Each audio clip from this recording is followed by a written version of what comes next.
बस यीशु के अजीम जलाली पाक और पवित्र नाम में आज सुबह आप सबों की सलामती। और हम खुदावंद के शुक्रगुजार हैं आज इस वक्त के लिए, आज की सुबह के लिए, और ख़ासकर 2020 के पहले इस इतवार के लिए। आज कितने लोग खुश हैं? खुदावंद आप सबों को बरकत, सलामती, जिंदगी और उम्र की दराजी बख्शे। और ये उसका बड़ा रहम और दर्स है कि जिसने आज सुबह हम सबों को बुलाया और अपने हजूर जमा किया ताकि हम उसकी प्रस्तिश कर सकें। और बड़े दिलो जान से हमने खुदावंद की प्रस्तिश की, उसके नाम को जलाल दिया। आइए जोरदार तालियां भाई वॉल्टर के लिए और भाई कुबेत के लिए बजाएंगे, बैठ परदोस के लिए भी, और सब आप अपने लिए भी जोरदार तालियां बजाएंगे।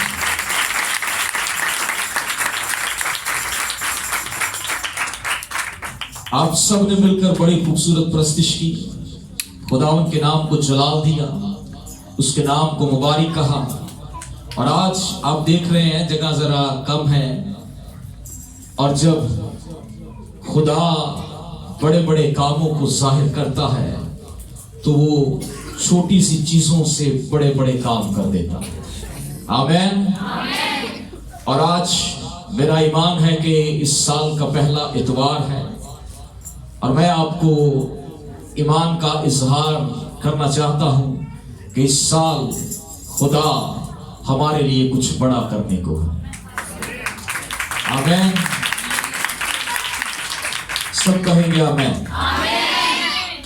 आवाज़ बुलंद जहां पर आपको बरकत मिले, आप जरूर अपने ईमान का इजहार किया करें, क्योंकि आप इसलिए बुलाए गए हैं। और कलाम मुकद्दस के मुताबिक जिस जमाने के अंदर हम जी रहे हैं, ये जमाना अकाब का जमाना है, ईगल एज का जमाना है, जिसे एंड ऑफ टाइम कहते हैं। और ईगल की परवाज तमाम दूसरे परिंदों से आगे जबरदस्त और ऊंची उड़ान पर होती है। आपको भी उसी तौर से ऊंचा उड़ना है जिस जमाने के अंदर हम रह रहे हैं, जिस जमाने के अंदर हम जी रहे हैं। और इसीलिए खुदा ने ये साल हमारी जिंदगी के अंदर बख्शा है ताकि हम और ज्यादा अपनी परवाज को बुलंद करें। और इसलिए क्योंकि खुदावंद यीशु मसीह अपने वादे के मुताबिक अपनी दुल्हन को लेने के लिए आ रहा है, और जो तैयार होंगे, जो उड़ना जानते हैं, वही उड़ेंगे, वही परवास करेंगे। और आज ये वक्त आपको इसी लिए मिला है ताकि आपकी परवाज और ज्यादा बुलंद हो जाए। और आज खुदा ने हमें इसीलिए बुलाया है ताकि हम और ज्यादा बुलंदी पर खुदा के हजूर परवास करने के लिए तैयार। तो आइए आज कलाम मुकद्दस में से अपनी हिदायत और रहनुमाई के लिए चंद एक बातों को अपनी जिंदगी के लिए सीखेंगे और जानेंगे। नए साल की इबादत हमने बड़े जोश और खरूश से की, और मेरा ईमान है उस दिन बतेरी जिंदगियों ने खुदा की बरकत को रसीद किया। हाँ जी, ऐसा ही है। अगर आपको बरकत मिली उस दिन, तो आप अपने ईमान का इजहार ताली बजाकर कर सकते हैं कि खुदावंद हर इतवार आपको अपनी बरकत से मालामाल करे, हर इबादत के अंदर उसका आसमान आपके लिए खुला रहे। और आज इस पहले इतवार की इबादत के अंदर हम शामिल हैं, और आज चंद एक बातों कलाम के वसीला से हम सीखेंगे कि खुदा साल ब साल हमें क्यों जिंदगी दे रहा है, साल ब साल उसने हमें क्यों जमीन पर रखा हुआ है, क्यों उसने कायम और दायम किया हुआ है। क्या वजह है कि बतेरे इस जहाने फानी से कूच कर गए, लेकिन उसने हमें कायम किया है ताकि हम उसे जान पाएं, उसे पहचान पाएं। आइए कलाम मुकद्दस में से आज सुबह अपनी हदायत और रहनुमाई के लिए इस कलाम के हिस्से को देखेंगे। आइए कलाम खुदा में से लूका तबीब का अंजीली बयान, नए नामा में से खुदावंद यीशु मसीह के हवारियों में से लूका तबीब उसका 13वां बाब और उसकी 6ठी आयत को हम कलामे मुकद्दस में से अपनी रहनुमाई के लिए देखें। लूका तबीब का अंजीली बयान उसका 13वां बाब और उसकी 6ठी आयत।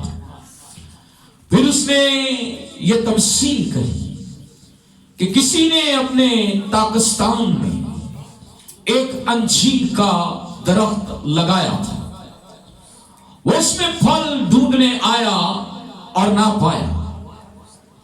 इस पर उसने बागबान से कहा, देख 3 बरस से मैं इस अंजीर के दरख्त में फल ढूंढने आता हूं और नहीं पाता, इसे काट डाल, ये जमीन को भी क्यों रोके रहे। उसने जवाब में उससे कहा, इस साल तू और भी इसे रहने दे ताकि मैं उसके गिर्द थाला खोदूं और खाद डालूं। अगर आगे को फला तो खैर, तू उसके बाद काट डालना। किताब मुकद्दस का पढ़ा, सुना, समझा और कबूल किया जाना हम सबों के लिए बरकत, सलामती और नजात का सबब है। कलाम मुकद्दस का जो हिस्सा मैंने आपके सामने तलावत की या इसको कलमबंद करने वाला यीशु मसीह के 12 शागिर्दों में से एक है, जो कि लूका तबीब है और रसूलों में से तबीब का दर्जा हासिल था और इसलिए इसे तबीब कहा जाता। और इसने रसूलों के ईमाल की किताब को भी कलमबंद किया है और यहां पर वो अपने खुदावन की तमसील को बयान कर रहा है, क्योंकि कलामे मुकद्दस के अंदर यीशु मसीह ने बेशुमार तमसीलों के अंदर कलाम किया। तमसील वो चीज है जो किसी भेद के अंदर छुपी हो, जो एग्जाम्पल के तौर पर किसी को समझाने के लिए पेश की जाए या किसी को सीधी राह दिखाने के लिए रास्ते के तौर पर समझाई जाए। और यहां पर यीशु मसीह एक तमसील पेश कर रहे हैं और इस तमसील के अंदर उसने अंजीर के दरख्त को लिया है।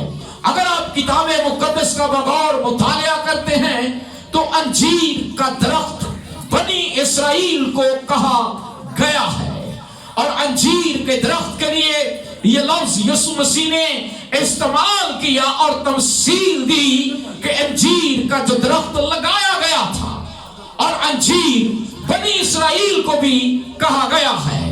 और उसने कहा कि वो उसमें फल ढूंढने आया और ना पाया। इस पर उसने बागबान से कहा, देख 3 बरस से मैं इस अंजीर के दरख्त में फल ढूंढने आता हूं। यीशु मसीह की जमीनी खिदमत कितनी थी? 3.5 साल।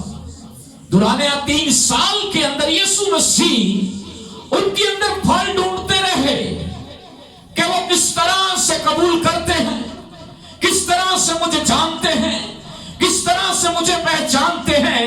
उसने कहा, मैं 3 बरस से आया हूं और फल ढूंढ रहा हूं, लेकिन फल इनमें नहीं मिल रहा, क्योंकि वो शब्दों के पुजारी थे, वो लफ्जों के पुजारी थे, वो लफ्जों के अंदर जी रहे थे, वो लफ्जों के अंदर जिंदगी गुजार रहे थे, क्योंकि वो खुदा के इल्हाम से वाकफियत रखते थे।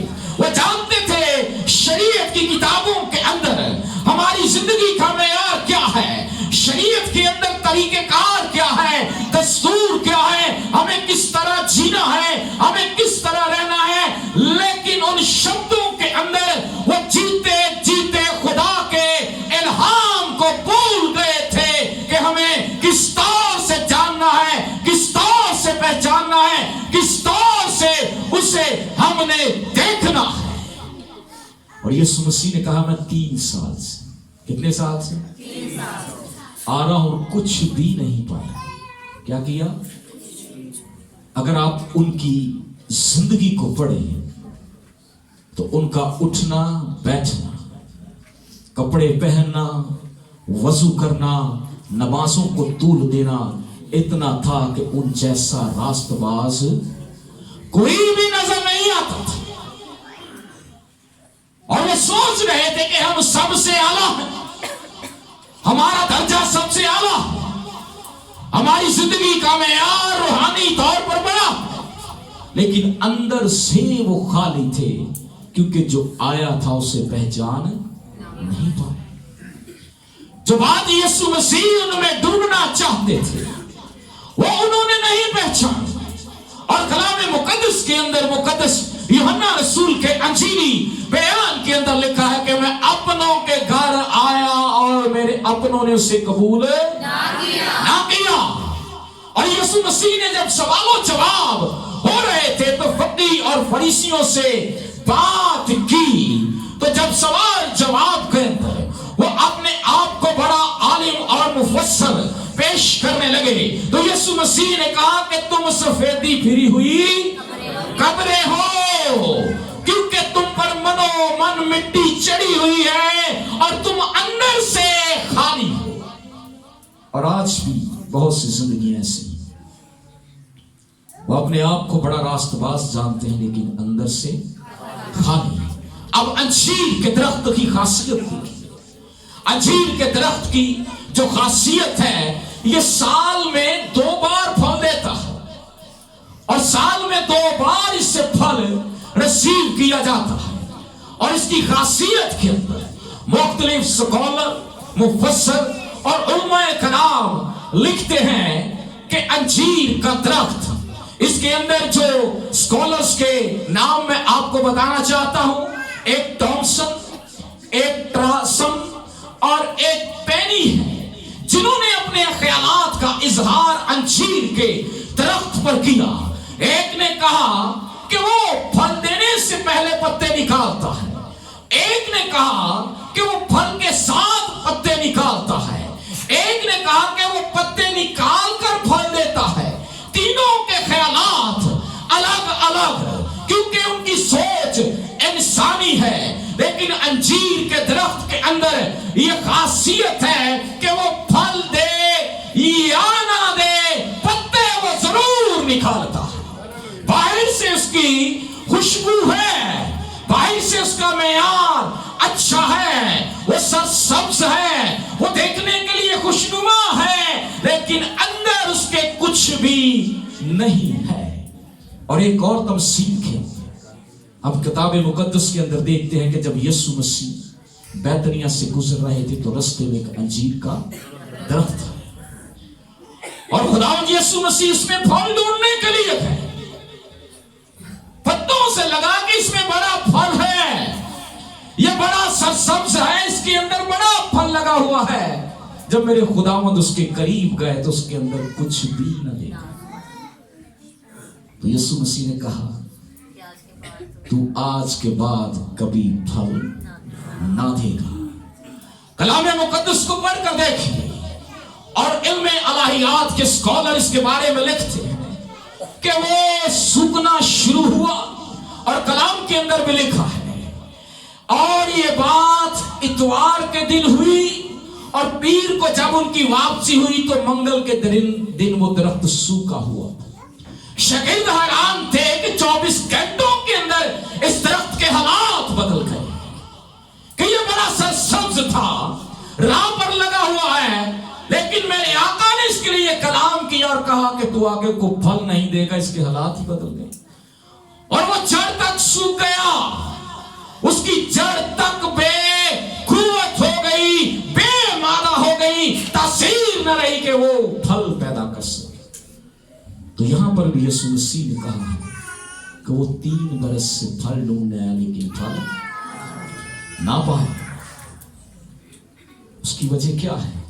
वो बाहर से कुछ और थे और अंदर से कुछ और थे। और इसलिए खुदा चाहता है कि हमें बाहर से भी सरसब्ज नजर आना है और अंदर से भी सरसब्ज नजर आना है। और एक स्कॉलर इसके बारे में लिखते हैं कि अभी यहूदियों का जमाना नहीं था कि बल्कि वो फल दे, क्योंकि अभी मसीह उनके दरमियान था, और मसीह इसीलिए आया था कि वो उनकी जिंदगी के अंदर फल पैदा करे। लेकिन उन्होंने उसे कबूल ना किया, रद्द कर दिया। अगर हम खुदा के बंदा पौलुस की बात करें तो पौलुस दूसरे ग्रंथियों के खत के अंदर लिखता है कि लफ्ज तो मार डालते हैं लेकिन रूह जिंदा रखता है। अब पौलुस ये बात क्यों कह रहा है? अब पौल इस बात को क्यों लिख रहा है? क्या मुकाशफा उसकी जिंदगी के अंदर आया कि वो कहता लफ्ज तो मार डालते हैं लेकिन रूह जिंदा रखता है? क्योंकि वो भी शब्दों का पुजारी था, वो भी लफ्जों का पुजारी था, क्योंकि वो आला स्कॉलर था और उस दौर के अंदर जिससे वो सीखता था गैमलीएल से, वो जमाना वक्त का सबसे बड़ा कॉलेज था जिसे आज आप जमाने के अंदर ऑक्सफोर्ड यूनिवर्सिटी कह सकते हैं। वो सबसे आलम शख्स था और गैमलीएल उसका उस्ताद था और पौलुस उस जमाने के तमाम शागिर्दों में सबसे आला था, सबसे आगे था, इल्म रखने वाला था। शरीयत की बातों को उसने उंगलियों पर गिन रखा था, उंगलियों पर ये टिप्स उसको याद थी। यहां पर बैठूंगा तो क्या करूंगा, खड़ा होऊंगा तो क्या करूंगा, मेरा लिबास जुमेरात को कैसा हो, मेरा लिबास हफ्ते के रोज सब्बत के दिन कैसा हो, किस तरह मैं हैकल के अंदर जाऊंगा, किस तरह मैं इबादत करूंगा। और वो उन सबसे इल्म वालों में आगे था। अब बात सुनने की ये तालियां अब बाद में बताइएगा क्यों उसने ये सब बातों को लिखा। इल्म वालों में वो आगे था और जब वो दमिश्क की राह पर जा रहा था तो उसने एक बड़ी रोशनी देखी। वो कहता था मैंने कोई मसीही जिंदा नहीं छुआ। किताब मुकद्दस के अंदर सबसे पहला शागिर्द, सबसे पहला शहीद कौन है? याद रखा करें, स्तिफनस। कौन है? और जब स्तिफनस को शहीद किया गया तो वह सबसे आगे था और स्तिफनस के जो कपड़े थे वो पौलुस के कदमों पे पड़े थे। इमाल की किताब को देखिए, वो इसमें सबसे आगे था और स्तिफनस को पत्थर मार के संसार कर दिया गया। जब उसने कहा जाकर अपने एहलकार से, सरदार काहन से, अपने उस्ताद से कि मुझे दीजिए वो रुके, मुझे दीजिए वो परवाने, मुझे दीजिए वो स्टाम्प पे लिख के मैं मसीहियों का कला कमा कर दूंगा, सबको मार दूंगा। हम ये हवा खुदा की प्रस्तिश करते हैं। ये किस मसीह की, इंसान की बात करते हैं जो आज आया? क्योंकि वो कहता हम तो ये हवा की प्रस्तिश करते हैं। वो जो बादले अबर के अंदर हमारे साथ था, जो आग के सतून के अंदर हमारे साथ था, वो जिंदा है, जो बियाबान के अंदर हमें मन और बटेरे देता था। ये किसकी बात करते हैं? कौन? यीशु। ये कोई नई प्रचार करना शुरू हो गए। पौलुस ने कहा मुझे दीजिए, मैं सबको और यरूशलेम के अंदर और दमिश्क के अंदर सबको खत्म कर दूंगा, सबकी गिरजे गिरा दूंगा, सबकी इबादतें बंद कर दूंगा। तो क्या हुआ रास्ते के अंदर उसके साथ? इमाल की किताब के अंदर लिखा है कि जब वो दमिश्क की राह पर जा रहा था और दमिश्क की राह पर एक बड़ी रोशनी चमकी, और जब रोशनी चमकी तो उसके साथ उसके और भी हवारी थे, और भी सिपाही थे, लेकिन आवाज सिर्फ और सिर्फ पौलुस को आई।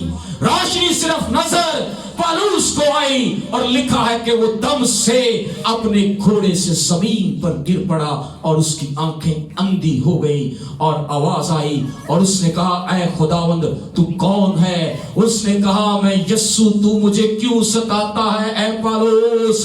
जब उसने इस रोशनी को देखा तो वो जान गया ये रोशनी वही है जो बियाबान के अंदर थी, जो आग के सतून के अंदर थी, जो अब्र बादल के अंदर थी। फिर उसने यीशु मसीह को कबूल किया। उसने कहा ये तो वही यहोवा है जो मुजस्सम होके आया।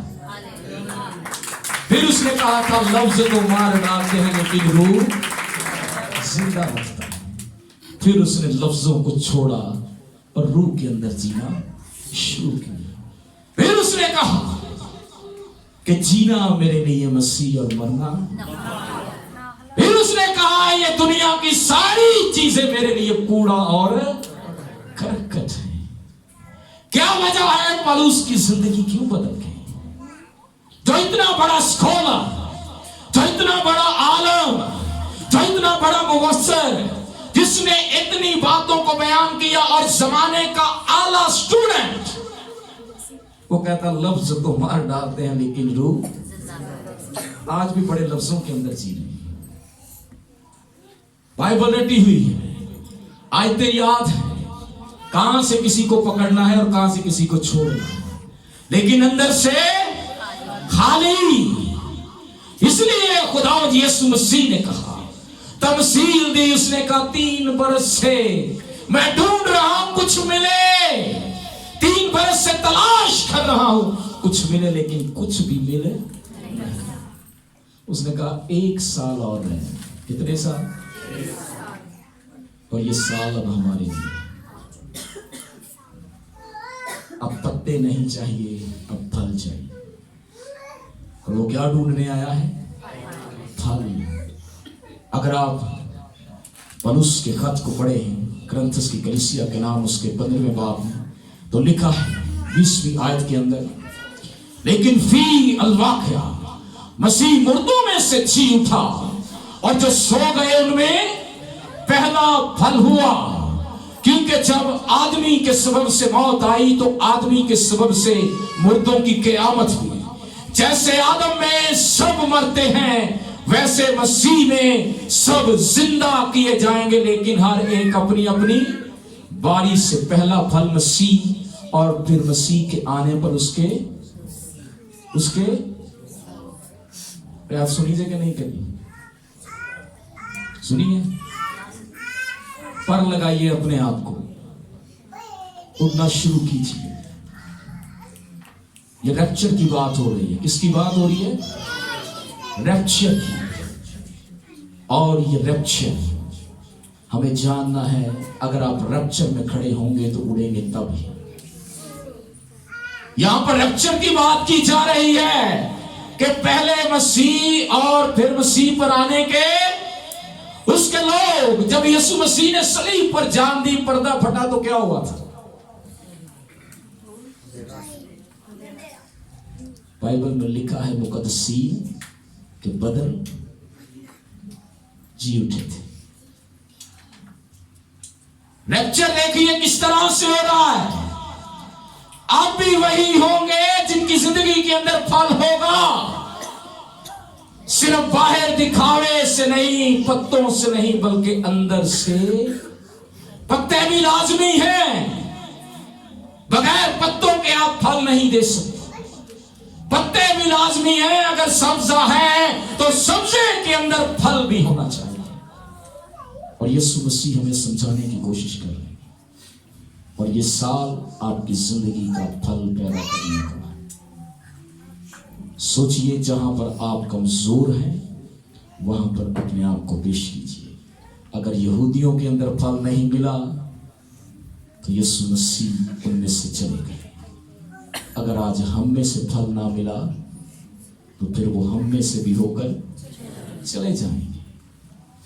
سوچئے اس بات کو. اس لیے اس نے ہماری قیمت ادا کی ہے. اس لیے اس نے ہمیں خون سے خریدا ہے تاکہ ہماری زندگیوں سے پھل پیدا ہو. تو اس سال اپنی زندگی سے پھل پیدا کیجیے. ان پتوں کے ساتھ آپ کی زندگی سے کچھ نظر آنا چاہیے. جہاں پر آپ کمزور ہیں اپنی کمزوری یسوع مسیح کو دیجیے. اپنے ایمان کا بانی اس کو بنا لیجیے. جو آپ چاہتے ہیں وہ آپ کے لیے کرے گا. اپنے آپ کو اڑنے کے لیے تیار کیجیے کیونکہ وقت قریب ہے. اس لیے جو پیش کرے گا پر اسی کو لگیں گے. پر لگانے کا وقت ہے، پھل پیدا کرنے کا وقت ہے. اس لیے ضرور ہے ایسا نہ ہو کہ یہ آواز آئے کہ اسے لو اور کاٹ ڈالو اور آگ میں ڈال دو. اس سے پہلے وقت آپ کے پاس ہے. یسوع آپ کے ساتھ ہے تاکہ وہ آپ کو اپنے ساتھ لے کر جائے. آئیے ہم سب اپنے سروں کو جھکائیں گے. اپنی آنکھوں کو بند کریں. ہاللیلویا پریز. آئیے آج کا آغاز جس 2020 کے پہلے سال کا آغاز